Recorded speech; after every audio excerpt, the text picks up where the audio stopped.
in a long while. Of course, I'm sure you know the topic I'm looking at: sports business and broadcasting rights, which has been the area I've spent most of my life working on.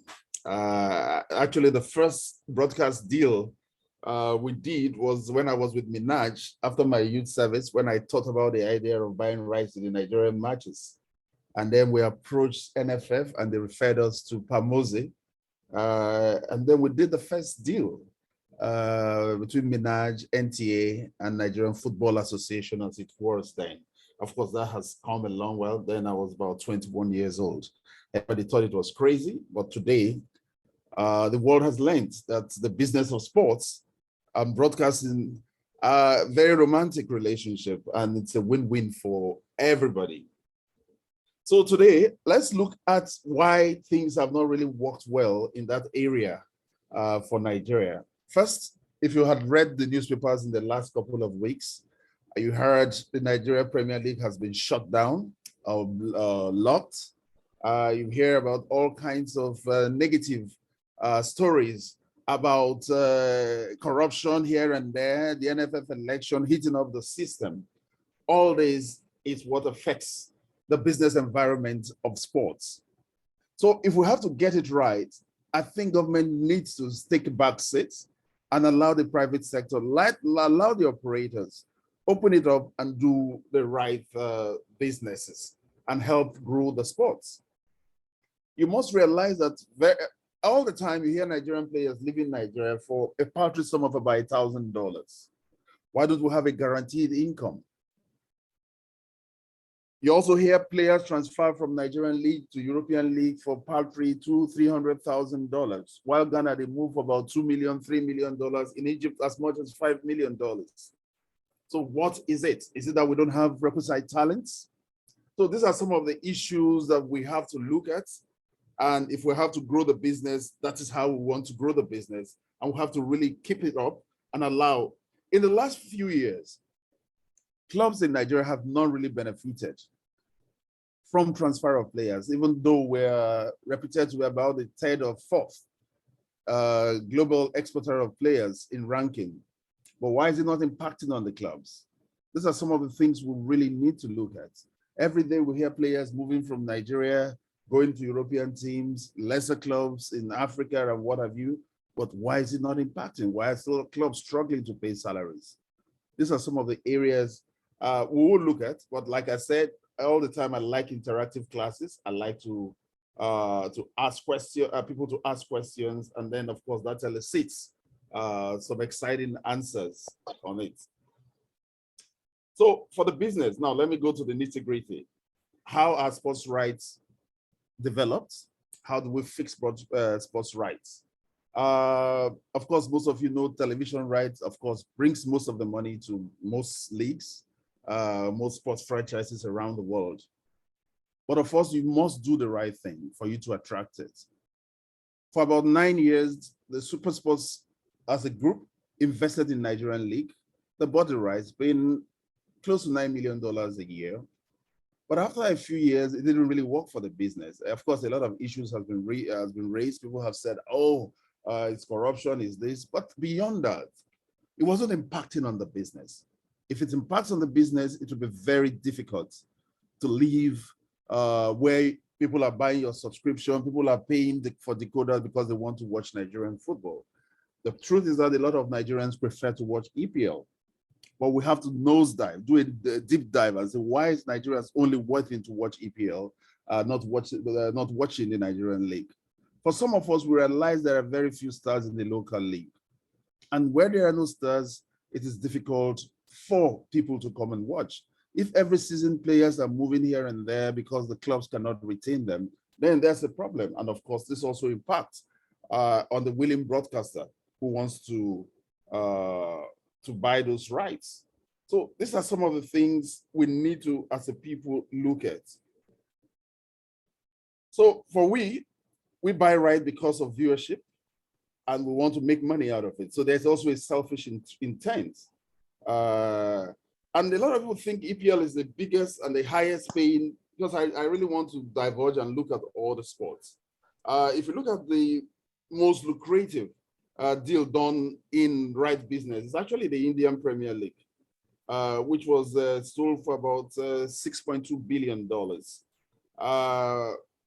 A lot of Nigerians look at football. So these are the other opportunities for other sports, athletics and what have you, to actually grow up and do basic deals to support their franchises. So these are some of the issues I think we need to clear up in the broadcasting environment if we have to make money. Then when we come about television rights, we have to look at it. It's broken down into various compartmental departments. We have the pay TV, which is where I operate in. DSTV, of course, buys pay TV rights because there's a pay TV channel. And of course, they also try to make money through sponsorship and advertising. But of course, there's also the terrestrial rights. Stations like NTA, Rivers Television, and most of the other are what we call terrestrial stations. So FIFA, UEFA, or EPL provides one match a week for such platform, which they also make money. But of course, in Nigeria, it's been a struggle because a lot of these organizations do not even have the resources to buy those basic rights. And so when you come out from there, of course, the digital platform is also beginning to play a major role. A lot of children of today just want to sit on their phone, monitor and watch, and this are being monetized globally. And a lot of stations are making money. As little as highlights of maybe a Rivers United game, people want to see the goal, can actually fetch Rivers United a lot of money if they have the rights, and then they have a platform that can say, okay, everybody wants to see how was that goal scored, and they download it. For as little as 10 naira, 20 naira, they'll be making millions every month. So there are lots of opportunity apart from merchandising, which we have not really done much with. These are some of the areas I think big clubs in Nigeria like Enyimba, Kano Pillars, Rivers United, who have fairly good fellowship, should actually look at and see the possibility of making money out of this. This, of course, does not compare with the amount of money when you make it from broadcast rights if it is well packaged and if it is well produced. Talking about the Nigerian situation, because the Nigerian League has never done a production deal with a company, it has become very difficult for international players to buy those rights. Because if you don't produce it, how do you sell it? How do you even control the rights by territory? So these are some of the things we needed to invest in, look at. And I think also the government needs to look at it and see this situation as very critical to development of our game. If you go back memory lane, Margaret Thatcher was the Prime Minister of Britain when the evolution of the English Premier League started. He actually gave them about $200 million to start. And a lot of people criticized it, but now they're paying as much as £2-3 billion in taxes to the British government. So sometimes when government do this, it's actually a win-win situation if you invest and develop a product. Because if those products grow, first of all, it brings sanity into the system. It also brings money back into the government coffers. So these are some of the things as a people we need all have to look at, grow it, and develop it. Thank you, ladies and gentlemen. I think I would like to listen to questions, and then we can deep dive and look at any other issues you think you need us to look at. Thank you very much, sir, for the lecture. If you have any questions, please signify by raising your hands. Sir, I would like to go with the first question. I want to ask whether you think that the Nigerian government interference in sports, especially football, is excessive. Interference? Are you talking about interference? Yes, politics. Well, I wouldn't say, because if you look at it, who owns all the football clubs in Nigeria? About 70% are owned by government. Rivers United is owned by Rivers State government. Enyimba is owned by Abia State government. Kano Pillars is owned by Kano State government. Kwara United is owned by Kwara State. But there are very few leagues, so they have a right to also ask questions. So it's all about organization. How do we structure it in such a way that, hey, you don't sack people because the governor has left or the governor has, so there's a continuum, and people who actually know sports, who understand and believes and are passionate about sports. Of course, government needs to provide security. If there's no security, nobody will want to come and see a game. In England, it's done. When Liverpool is playing Manchester United, it's seen like a local derby. And so security is superbly beefed up.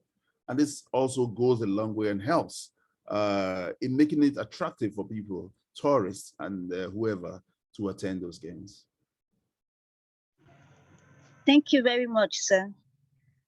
I would like to read a question from the chat box. Yeah. This question is from Emeka Tonye. In his question, he says, sir, in a recent interview, you praised the Nigerian League Management Agency, LMC. What currently differentiates them from those in the past? What other measure, and this should be another question, what other measure is being put in place to improve on the amount of audience in the stadium and also viewers at home? Then all right, the third question. Okay, you could go on, sir. All right, so let's look at, of course, the LMC was good at the time they came in. They've done well. But of course, you also know about the recent Supreme Court judgment that has declared them illegal. And of course, the government has decided to shut down their offices. Like I said, all this does not augur well for sponsorship and development. Yeah, we may have praised them. They may have done certain things right at that time. But I think it's time clubs, the local clubs, take charge and decide how they want to run the league. And not just a company. I agree, they've done pretty well, but the clubs should play more role in the management and the running of their affairs. So that's really nothing wrong. If Rivers United and a couple of teams say, okay, if I want to develop our own rights, want to make more revenue, and what have you. What was the second question again? What other measure is being put in place to improve on the amount of audience in stadium and also viewers at home? Yeah, like I said in the lecture, we need to retain stars in the league. If there are no superstars, people won't come. But again, I must say people have started returning back to the field. And we need to start pushing the right passions. And also looking at sports as an entertainment. It's not just about the football. The NBA does a beautiful thing with their sports. There's music jam, there's what have you. So it's actually fun. But if we can get safety back to the field and people feel secure, you can come with your sisters, your brothers, they don't feel intimidated or somebody will hurt them, I think that will go a long way. And then what's happening about the toilets? A lot of times I struggle to go to the stadium because the toilets are dirty and filthy. What do? I run out because after 90 minutes, you want to wee, you are scared about what you will see there. So there's few basic things we need to do and tidy up. We tried this when I and my friends set up Ikorodu United, defunct Ikorodu United in Lagos. We decided to clean up the toilet and we sold season tickets. And for the first time, we made about 70 million naira from season tickets because we provided drinks, champagnes for the elites in Lagos. Who bought those season tickets, and they were allowed to bring in one guest at a time.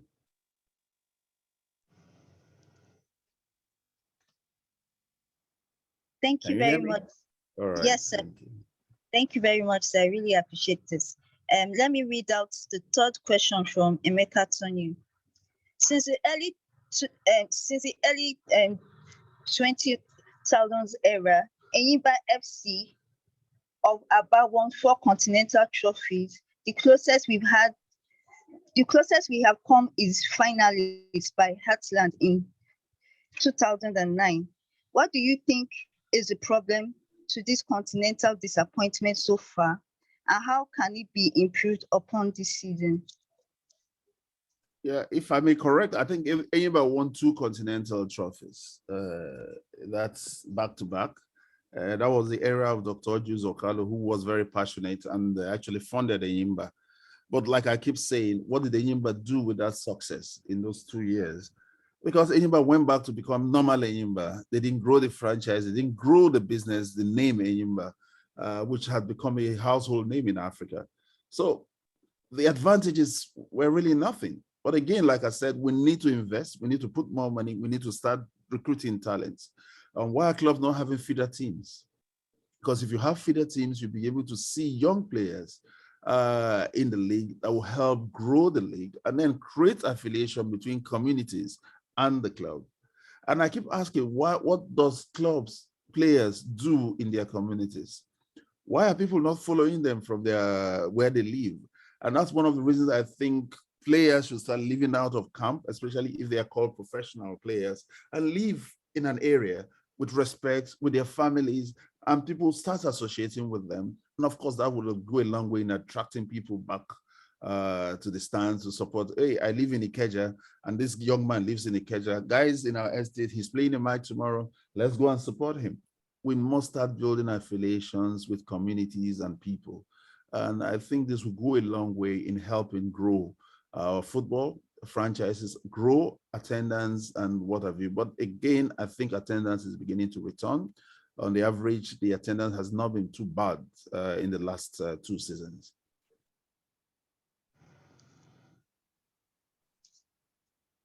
Thank you, sir. Yeah. There's a question here from Kenneth West. He says, good morning, sir. How can one get internship as a football commentator at Super Sports? Well, you have to apply and then we'll look at it, especially if we're coming back, hopefully we're coming back to a couple of production in the near future. And so maybe when we're around you, why not? You can join. Of course, and again, you can also start locally, start developing your talents, doing, even if it's for free.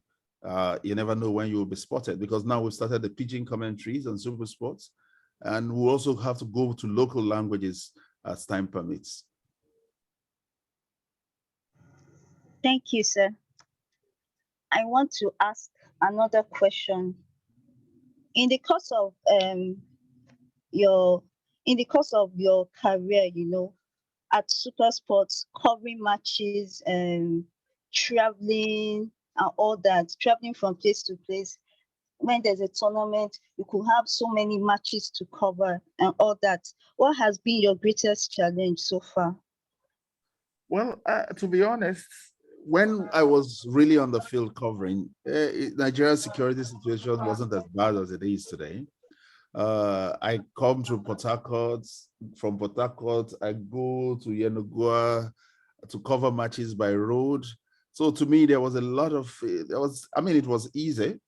Now it's a bit complex with the current security challenges in the land. A lot of people are worried, even players and all that. We've had incidents of attack. So the climb is a bit different. At that time, it was so easy. I would go from Aba to Port Harcourt to Bayelsa, leave from Bayelsa to Benin. From Benin, I go to the north. It was a little easier and it was much, much more fun in terms of safety capacity. We're developing, and I hope very soon all those will clear and we'll all go back to our robust coverage of football in Nigeria. Thank you very much, sir. Thank you. Sorry, Miss Olubumi. Sorry, Miss Olubumi. Sorry, hold on, please, Mr. Inem Abasi Gospel. Please, kindly turn up your mic, please. Thank you.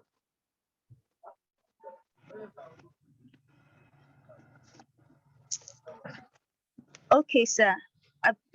Abiazem Olisa has a question to ask. Okay. He's going to read out his question now. All right. Good day, sir, Mr. Felix Awogu. It's a pleasure to be in your presence. Your profile is very, very, very impressive. You're a great man, and it's a very big pleasure to me to actually learn from you. So I want to ask, it's just a continuation from the other question about commentary. I've been practicing commentary since I was 14 years old, I think for local tournaments and the rest, but I've not gotten that break to actually be giving commentaries on a consistent basis. At least if one tournament comes up, maybe 2 tournaments in a year or something like that. But I practice, but I've not gotten that break. So how do I stay like on the sport relevant? Like, how do I stay relevant so I don't deviate out of the trajectory or course? All right, I don't think you will deviate, but what I'll do, I'll ask my good friend Sammy to give you my number. You can send me a WhatsApp message. Let's talk and let's take this offline and see whatever we can do. I mean, it's not easy. The environment is not as robust as it used to be. A lot of production has reduced, but hopefully we'll look at it and see what opportunities we can avail to you. Thank you so much, sir. Thank you so much. Thank you very much, sir. Thank you. Owolobi has a question to ask. Owolobi, you could unmute your mic and you have the floor, please. Good morning and thank you, sir, for this opportunity. Yep. Having examined sports in Nigeria, it seems that the challenges are even enormous than even the benefits one should will get from it. Again, with all good heads in the country and with every solution they prefer, what's happening? Is it that those at the hierarchy are not listening? What's impeding them taking those suggestions and then putting them to work? What's the barrier there? Let me answer you this way. In what other area of life does Nigeria compete with the rest of the world? I'm not sure. Apart from sports, we compete in engineering, in medicine, in teaching, in academia. I think in as much as we may batch sports and all that, the only place we compete with the rest of the world is sports. I'm not saying we can't get better. We can get better. But of course, you cannot run away from the system, the country itself, which has not even helped the situation. And I always doff my heart and say, hey, guys, sports is the biggest thing in Nigeria. Israeli area, look at Amuson the other day running and the whole world, the nation, everybody's clapping. What did Nigeria do, or what investment did Nigeria put through for those girls who has been doing so well? So these are some of the issues. We go to for the basketball, for instance, our girls qualify for the World Championship. There was serious societal or governmental intervention. They're not playing at the World Cup. So these are some of the issues that has actually, that's why I keep saying we need to allow the private sector move on and do what they need to do. And this will go a long way. This will help us push beyond the bounds. I think by and large, we've done so well. I'm sure you're aware that Rivers United has qualified for the next stage of the Champions League. So everybody's doing their own bit. But the federal government needs to also help stabilize the currency, stabilize situation. So if you're paying a player 200,000-300,000 naira, he's earning at least $1,000. So these are some of the attractions that is making a lot of players, sportsmen leave the country in droves. So we need to get our monetary system working, our basics, the health sector and everything to provide the necessary support for the sports sector. Thank you. Thank you very much, sir. Fortune Bestman has a question to ask. Okay. Okay. Good morning, sir. Good morning, Fortune. My question goes like this. We know our league, you're talking about the Nigerian league now. We know is not what it should be. You know, sponsors, there are no sponsors and so many other wrong things going on in the league. So like, how are we going to sell our league, like to get sponsors and, you know, to do more good things in the league and all that, to stop all these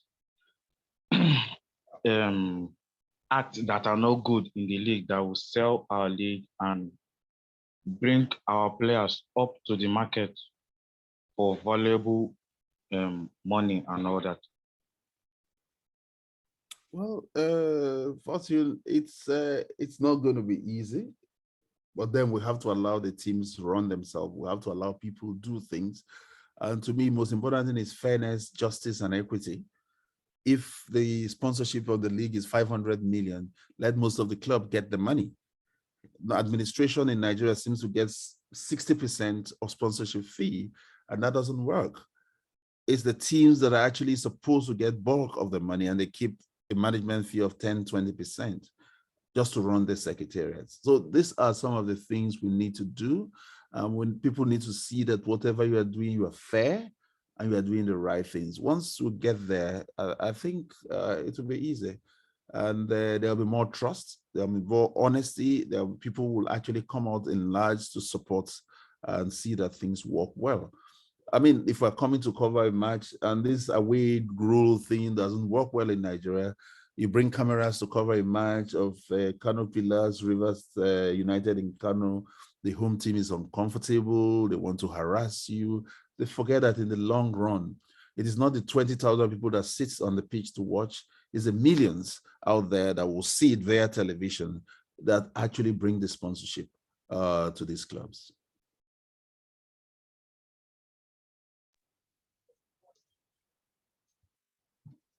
Thank you very much, sir. Yeah. Thank you for your answer, for your brilliant answer. Thank you. Thanks. We have appreciate it. some questions from Emeka Tonye in the chat box. Now he's saying this. This is for the Let's Play initiative.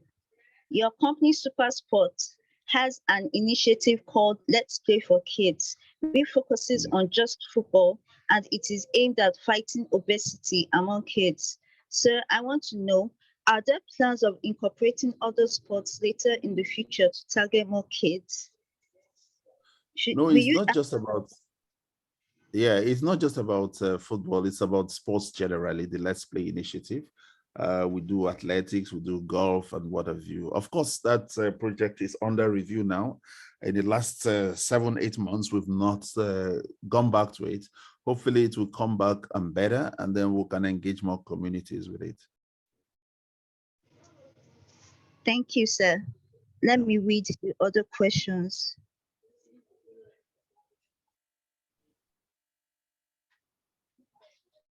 He's saying, secondly, are there any plans in place for an expansion, seeing that it is only held in Nigeria and in just 5 states across the nation? No, it's not just a Nigerian thing. It's an African initiative. It has won quite a lot of awards from UNESCO. Like I said, it's all about engagement. In Nigeria, we've given almost 20,000 soccer balls, which was easy because we realized that in football, one ball can engage about 30, 40 children playing. So it was easy to roll out with football. But of course, the other sports are pretty expensive. We also roll out cricket in a few cricket schools. So these are some of the things, but I think we'll get there gradually. Once the economy opens up and it's getting better, there'll be opportunity to invest more in some of these initiatives. Thank you very much, sir. He has one last question. What has it been like working in the sports media for about 25 years? Your highs and lows so far? And what advice do you have for us aspiring media personnel in various fields? Well, the truth is there's nothing as lovely as going out there, catching up those moments, relaying it and telling people what you saw. The act of storytelling is so fantastic, and that's the whole thing about sports reportage. And this has helped me build a lot of contacts, a lot of relationship across board. I must tell you, some years ago, we had an incident I think in Port Harcourt, where they kidnapped some of our staff. And incidentally, one of them, Alex, ran out, escaped from there and came out into a village near Abia State. And looking like a madman, he approached somebody, they were running from him. He said, no, I'm fine. I'm not mad. I'm okay. He spoke to the guy. He said, hey, I work for SuperSport. We were kidnapped. I just escaped. He says, are you sure? what's your name? The man from there called me with his phone and said, Mr. Felix, this is so and so. I met one person, he says he worked for, I said, what's his name? And actually somebody we've been searching for to call Felix Ayasi in Abia, in Eyimba. Please, in a village, so and so, a boy was kidnapped, he escaped, he sent, these are the relationship you don't even know who knows you because of those little things you do. So like I keep saying, just keep doing your best. You never know. One day, we'll all arrive at the right destination. People will notice you if you don't know. People see what you do. You don't know how much joy you give people who sit back and you give them those stories. They always appreciate you. So let's keep it moving. Let's keep doing what we need to do and just be honest. Be sincere, report as it is, don't compromise, be objective, and believe me, we will appreciate you in due course. Thank you. Thank you, sir. Morrison Victoria has a question. Okay.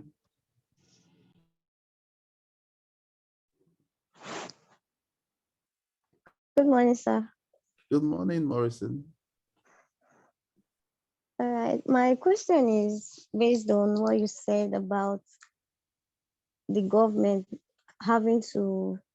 the government should let our professional leagues to be headed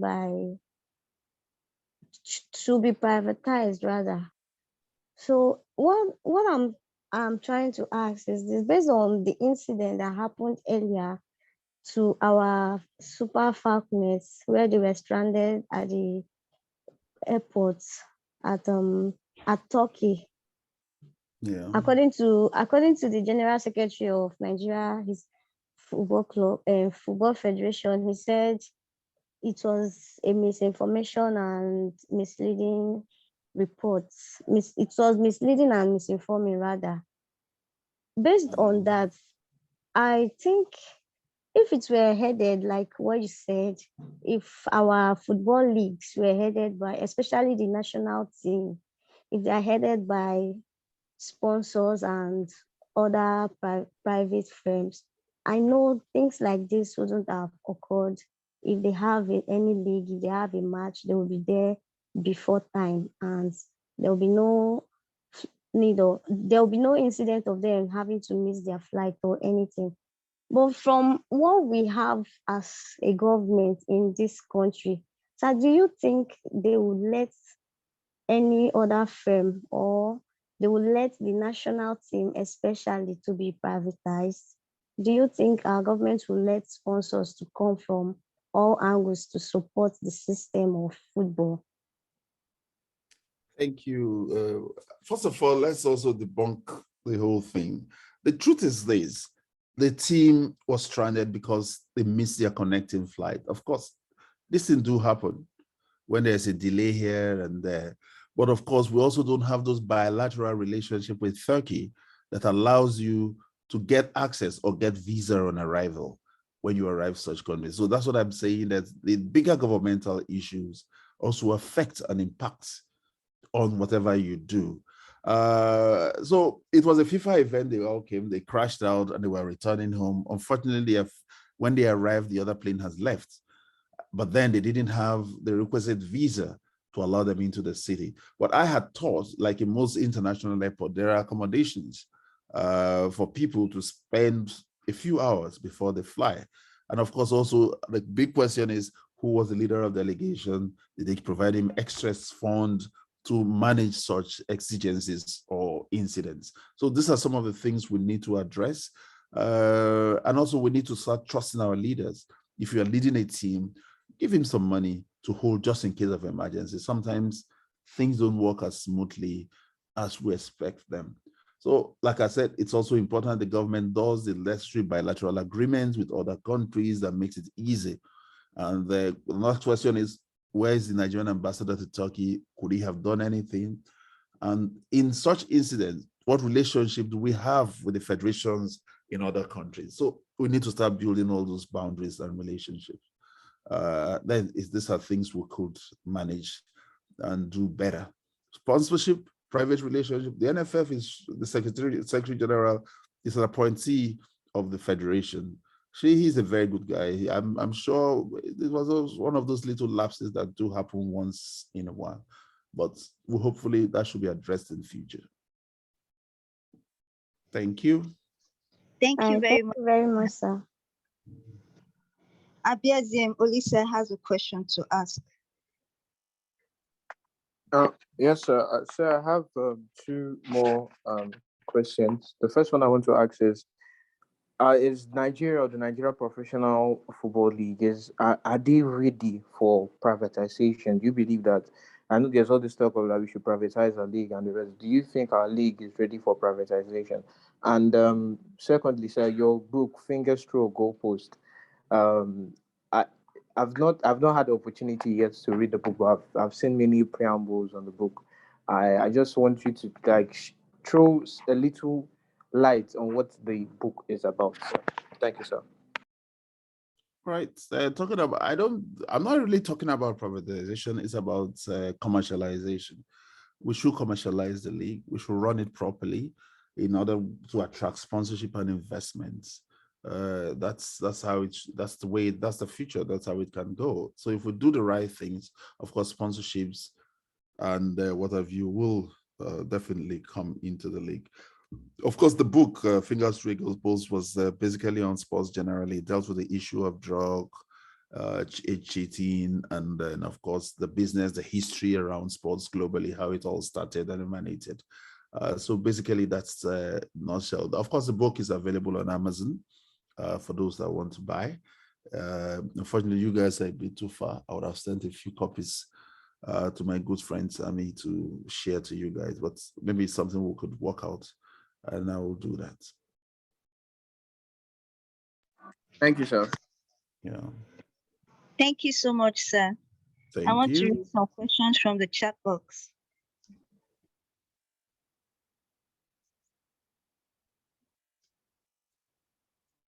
Awesome Emmanuel asked this question.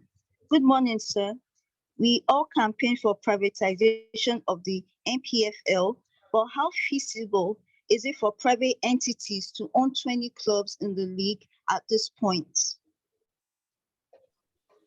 Well, I don't know. It's not everybody owns itself. You just come into the ports and then somebody manages the commercial rights for the benefits of those clubs. That's how it works. It's not one person owning 20 clubs. Nobody owns 20 clubs. In the English Premier League, it's a business. It's run, but then, of course, the clubs that come into play are independently owned. But, of course, the EPL Limited manages the commercial rights, sponsorships, and what have you. But it doesn't take away the fact that the clubs themselves also have their own rights, like the match day situation in Manchester United. They sell beer, they sell all their drinks, they sell their merchandise, and that is retained. So it's just a broadcast and a few collective deals that are done on behalf of the clubs. Thank you, sir. Thank you. Yep. Kelvin Wilson has a question to ask.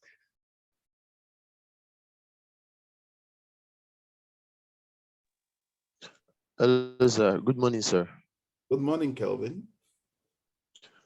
Thank you very much, sir, for sparing your time to teach us and encourage us on the sports industry. So, sir, my question is this. Outside two club, two privately owned club Nigerian leagues, clubs here in Nigerian league. That's Ifeanyi and MFM. Okay. So, sir, my question is it that these two clubs have not really commercialized this, or the owners of these two clubs have not really commercialized their these two clubs to attract promoters and sponsors that will help upscale our players or the players in that club, and then also push them to the global view where the players there will be seen as being good players and then come for them? Or is it that it is government and policies or laws that is influencing these privately owned clubs? Thank you, sir.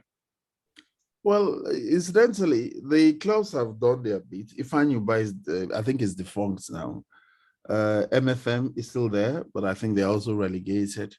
It's not easy. The business, and I also believe that naming clubs also has a way of affecting the team. The name of Ifeanyi Football Club is too personalized. I wish he had named it the Nnewi United or Anambra FC. MFM is also narrowed to a church, Mountain of Fire. So naming of these teams also affects their marketability and sponsorships around them. So those are some of the things we also need to look at as, okay, how do we grow? How do we develop? How do we not personalize some of these things? Some of them actually sold a lot of players. They made some money, but like I said, they're private businesses. We need to have a collective system that actually manages the outcome and welfare of the team. A little club called Nat Boys actually sold Ndidi, Wilfred and Ndidi. They made more money than most of the clubs can make when they manage themselves. So they need to have brand managers, agents officially signed to the clubs. And I also believe that the Nigerian Premier League should not own if they don't own 90% or 80% of a player, they shouldn't play them in their league. A situation where you are selling a player and it's not benefiting the teams doesn't all go well for our teams.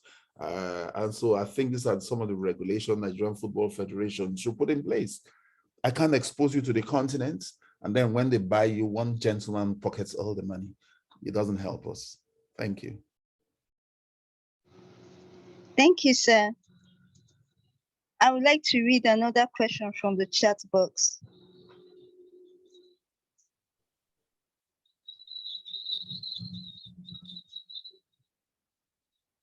This is from Joy Ogwede. Sir, please shed more light on broadcast rights management. All right. Like I said earlier, it's all about having the rights of everybody's club. All the clubs now, they come, okay, fine, we can't sell in these clubs individually as Rivers United or as Enyimba. Help us market it globally. And so the rights is done in such a way you can either sell terrestrial rights, you can pay TV rights, you can sell Nigeria rights, you can sell Africa rights, you can sell global rights. So it depends on the marketability of your product that will attract people interest and say, okay, fine. For the rights to Nigeria, for the EPL, for the Premier League in Nigeria, it's so and so. For that of Africa, it's so and so. For a pay TV station, because I'm collecting money from subscriber, this is how much you're going to pay us. For a terrestrial right holder who is going to sell advertising, this is how much you're going to pay us. I'll give you, for instance, the English Premier League global rights netted about £3 billion in the last deal they did. So these are some of the things we need to tidy up. And if we do it well, market it well, and first of all, where's the content? Who is producing and streaming the Rivers United matches or Enyimba matches and meeting the basic international standards? So if you don't tidy all these things, you can make money. If you tidy them up, you will make money. Broadcasters want content. They don't want to go through the rigors of doing the production themselves, if that's possible. For EPL, for instance, we'll pay for the right, they deliver the signals, the quality we want, and then we'll broadcast. Thank you very much, sir. Thank you. Lisa, do you have another question?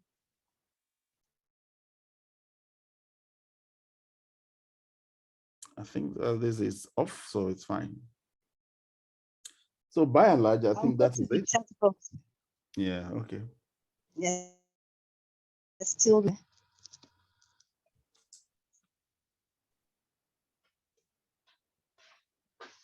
This is from Chupu Divine Akelachi. Good morning, sir. It's not as easy as it is to get into the media industry.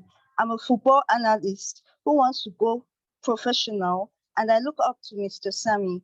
After this training, I want to apply for internship at a radio station or TV station. What steps should I take? It's very basic. Apply and wait for the answer. If you are passionate about it, keep applying. One day somebody will have a look in. I know, and for me, you don't have to be paid if you're doing an internship. Maybe, of course, there's also struggle for sponsorship and money.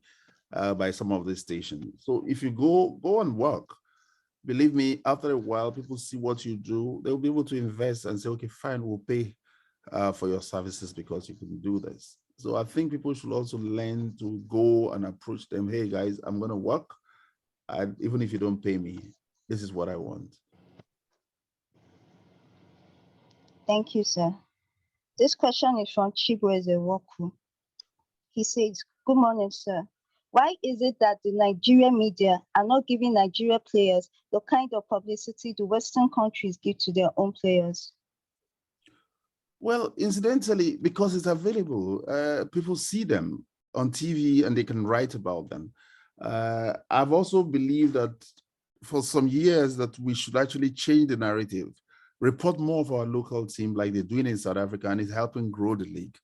Our front pages or back pages in sports are always talking about the EPL, the Bundesliga, La Liga, and all that. I think we need to change that narrative if we have to grow it.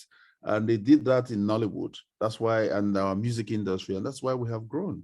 So there has to be a deliberate policy from media owners, selfish, I must say, to grow our local brand. And if we do that, and like I said in when I was speaking, we not also keep and retain stars in the local league.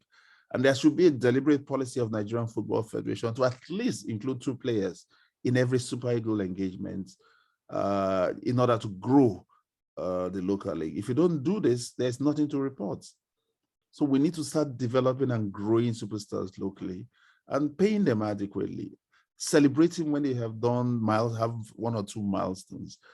This is what you have to report. This is what we have to grow. This is what we have to do to develop followership. Thank you. Thank you, sir. Thank you.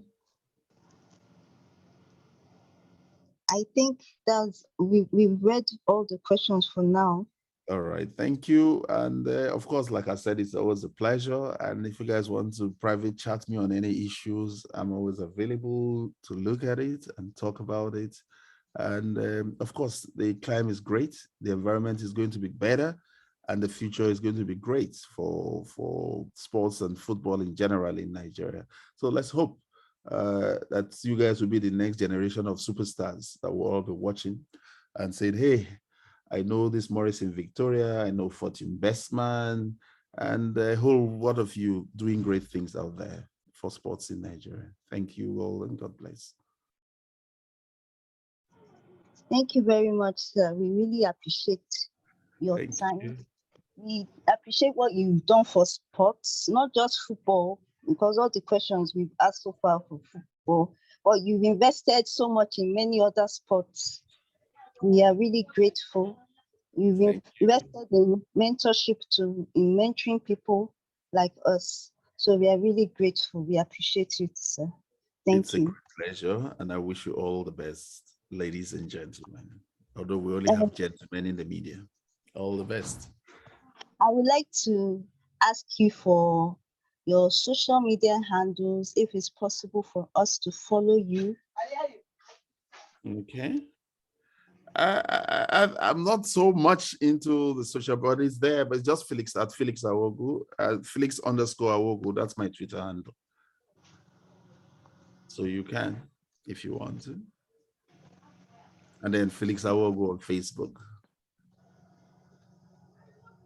Thank you very much, sir. We are grateful. Yeah. All right. Cheers.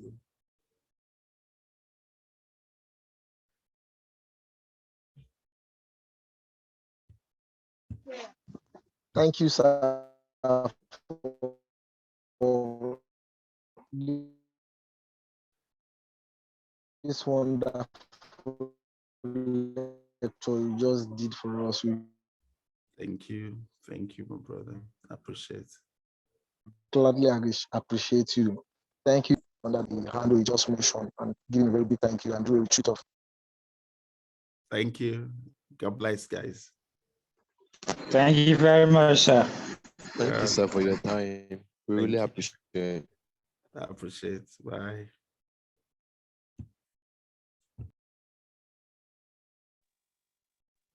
Thank you very much, sir. We really appreciate the lectures that are given to us.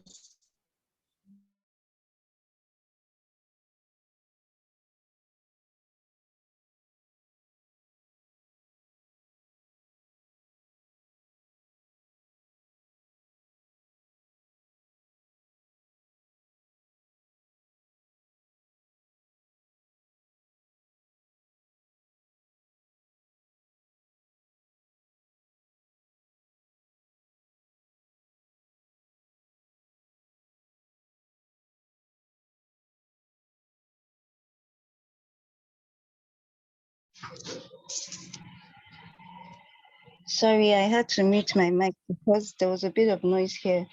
Thank you everyone for your questions and for your cooperation. We will see in the group. Don't forget to submit your assignments. It's important. Thank you. All right. Thank you. Thank you. Bye, guys.